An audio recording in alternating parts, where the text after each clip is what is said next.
సామాన్యుడి చేతిలో సామాజిక అస్త్రం నెంబర్ 1 న్యూస్కి స్వాగతం. సోమవారం సాయంత్రం చంద్రబాబు నాయుడు ప్రధానమంత్రి మోడీతో భేటీ అవ్వడం జరిగింది.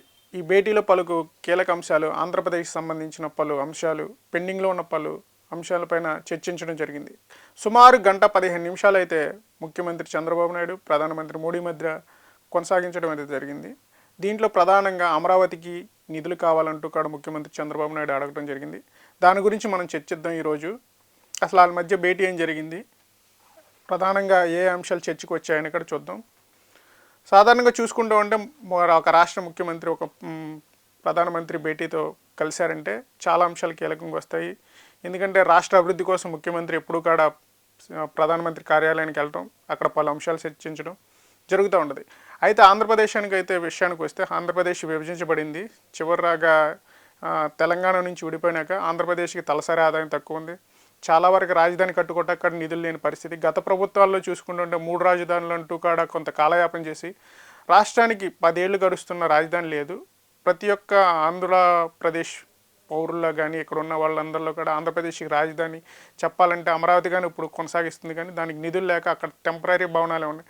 అయితే అమరావతిని డెవలప్ చేయాలి, అమరావతిని ఇంటర్నేషనల్ రాజధానిగా మార్చాలి అనేది అయితే ప్రధానంగా పెట్టుకుని చంద్రబాబు నాయుడు గారు ముందుకెళ్తూ ఉన్నారు. అసలు చంద్రబాబు నాయుడు గారు మోడీ గారిని కలవగానే అందరికి వచ్చే ఆలోచన ఏంటంటే అమరావతికి ఎన్ని కోట్లు వస్తాయి, అమరావతి ఎప్పుడు కట్టబడిద్ది, ఇదే చెప్పడం జరుగుతుంది. ఇప్పుడు ఆ అమరావతికి దగ్గరలోనే మొన్న చూసుకుంటూ ఉంటే విజయవాడ, సింగనగర్లో వచ్చిన వరదలు కానీ ఇవన్నీ కూడా రాష్ట్రాన్ని ఎంతో అతలాకుతలం చేసి ఈ నష్టాన్ని కూడా పూరించమని కూడా చంద్రబాబు నాయుడు మోడీ గారిని అడగటం జరిగింది. దానిపైన కూడా ఆయన సానుకూలంగా స్పందించారని కూడా ఆయన చెప్పడం జరుగుతుంది. అమరావతికి కావాల్సిన అభివృద్ధి చెందాలంటే ముఖ్యంగా అక్కడ కావాల్సింది రోడ్లు కావాలి, రవాణా కావాలి, అందుకు కావాల్సిన ఏర్పాట్ల గురించి, అలాగే రైల్వే లైన్ ఉంటే ఇంకొంత దేశంగా రాష్ట్రాలు కలిసి ఉంటాయి, కలవటానికి మార్గం ఉంటుంది. కాబట్టి ఆ మంత్రి వైష్ణవి దత్తో కూడా కలవటం జరిగింది. ఇవన్నీ కూడా ఈ బిల్లులన్నీ కూడా మోడీతో చర్చించడం జరిగింది.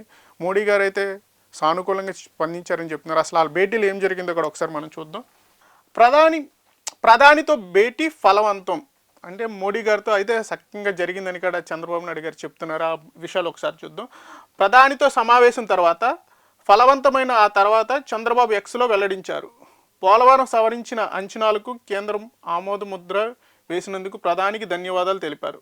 రాష్ట్ర సర్వతోముఖాభివృద్ధి కోసం ఆయన అందిస్తున్న చేయూత, ఆంధ్రప్రదేశ్ ఎదుర్కొంటున్న ఆర్థిక ఒత్తిళ్లను అధిగమించేందుకు రాజధాని అమరావతి నిర్మాణం కోసం కేంద్ర ప్రభుత్వం తరపున తగిన సహకారాలు అందిస్తామని భరోసా ఇచ్చినందుకు ప్రధానికి ధన్యవాదాలు తెలిపానని పేర్కొన్నారు. చూస్తూ ఉండొచ్చు, మోడీ గారితో భేటీ అనంతరం చంద్రబాబు నాయుడు గారు ఒక ప్రకటనలో అయితే చెప్పడం జరిగింది. దాంట్లో ఏంటంటే ఆంధ్రప్రదేశ్కి సర్వం సహాయం అందిస్తానని కేంద్ర ప్రభుత్వం నుంచి మోడీ గారు చెప్పడం జరిగింది. అలాగే పలు కంపెనీలు రాష్ట్రానికి కావాలి, దానివల్ల రాష్ట్రం అభివృద్ధి చెందిద్ది. ప్రధాని ఉజ్వల యోజన పథకాన్ని ఆంధ్రప్రదేశ్లో అందరికీ అందేలా చూడాలి, ఎందుకంటే దానివల్ల పేదరికం నుంచి నిర్మూలన జరిగిద్ది. ఇంకా వికసిత భారత్ ఇలాంటి పథకాలన్నీ గురించి మాట్లాడటం జరిగింది. పలు కంపెనీలు, ఐటీ కంపెనీలు ఇలా చూసుకుంటూ ఉంటే ఆంధ్రప్రదేశ్కి రావాల్సిన ఆ ప్రాజెక్టులు కూడా ఒకసారి చూద్దాం మనం. అనుకూలమైన వాతావరణం కల్పించండి, ఉన్నత శ్రేణి ఉద్యోగాల్లో ఆంధ్రప్రదేశ్ విద్యార్థుల వాటా పెంచడానికి వీలుగా ఫ్యాబ్రికేషన్ సౌకర్యాలను వేపుకి తీసుకురండి. అంతర్జాతీయ సౌజన్యాలతో రాష్ట్రంలో డేటా రాయబార కార్యాలయం ఏర్పాటు చేయండి. డ్రోన్, సీసీటీవీ టెక్నాలజీని ప్రోత్సహించే విధంగా ఆంధ్రప్రదేశ్లోని స్టార్టప్లకు మద్దతు ఇవ్వండి. 2034 కల్లా పేదరికం లేని రాష్ట్ర లక్ష్యాన్ని చేరుకోవడానికి మీ శాఖ పరంగా చేయూతనివ్వండి అంటూ కూడా ఆయన అక్కడ జరిగిన విషయాన్ని అయితే చెప్పడం జరుగుతుంది. ఎందుకంటే స్టార్టప్ కంపెనీలు రావాలి, ఆంధ్రప్రదేశ్ అభివృద్ధి చెందాలంటే ప్రధానంగా అమరావతి అనేది కట్టబడితే, అమరావతికి మౌలిక వసతులు వస్తే కానీ అమరావతి చుట్టూ ఉన్న మార్గాలన్నీ కూడా ఓపెన్ అయితే రహదారులు కానీ, రైల్వే మార్గాలు కానీ ఇవన్నీ కూడా అమరావతికి వస్తే అమరావతి అభివృద్ధి చెందిద్ది. దాని ద్వారా రాష్ట్రం అభివృద్ధి చెందిద్ది. ప్రాజెక్టు ఆంధ్రాకు వస్తే ఇక్కడ ఉన్న పిల్లలకి ఉద్యోగాలు దొరుకుతాయి అంటే ఇక్కడ చంద్రబాబు అయితే మోడీ గారితో చెప్పడం జరుగుతుంది.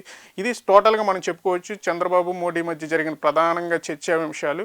చూస్తూనే ఉండండి నెంబర్ 1 న్యూస్.